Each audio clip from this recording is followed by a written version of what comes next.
Si on vous dit 67 millions, ça vous fait penser à quoi? C'est bien le nombre d'habitants en France aujourd'hui, mais c'est aussi le nombre d'adultes qui sera atteint de diabète d'ici 2030 en Europe, si l'on n'agit pas. En France, plus de 4 millions de personnes vivent avec le diabète, soit 6% de la population. Mais qu'est-ce que le diabète? Cette maladie est caractérisée par la présence d'un excès de sucre dans le sang, appelé hyperglycémie. C'est à prendre au sérieux, à tout âge. Une fois diagnostiquées par une prise de sang, les personnes diabétiques ont des traitements adaptés qui leur permettent de vivre presque normalement.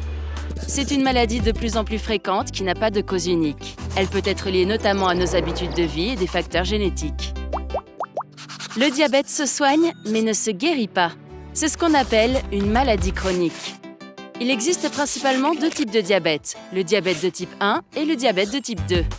Le diabète de type 1 est une maladie auto-immune dont on ne connaît pas encore les causes et que l'on peut difficilement prévenir.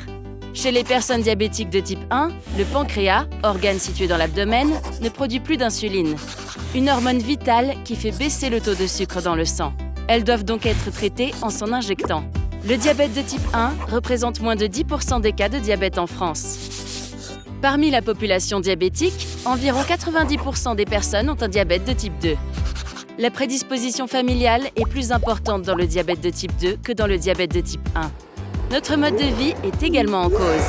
Le surpoids dû à l'alimentation déséquilibrée, une alimentation ultra transformée, un manque d'activité physique, mais aussi le tabac peut provoquer au fil du temps une résistance progressive de l'organisme à l'action de l'insuline. Alors, le pancréas s'épuise et cela entraîne le développement du diabète de type 2.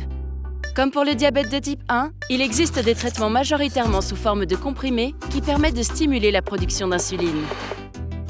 Il se peut que le diabète s'installe sans symptômes apparents.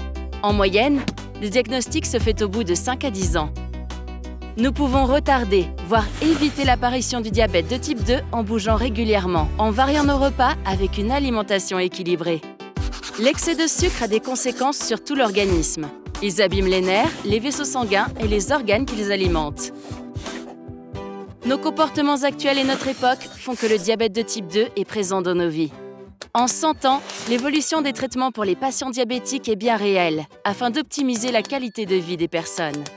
Une bonne hygiène de vie avec une alimentation équilibrée, une activité régulière est une réelle solution pour prévenir le diabète de type 2 et votre santé de façon globale.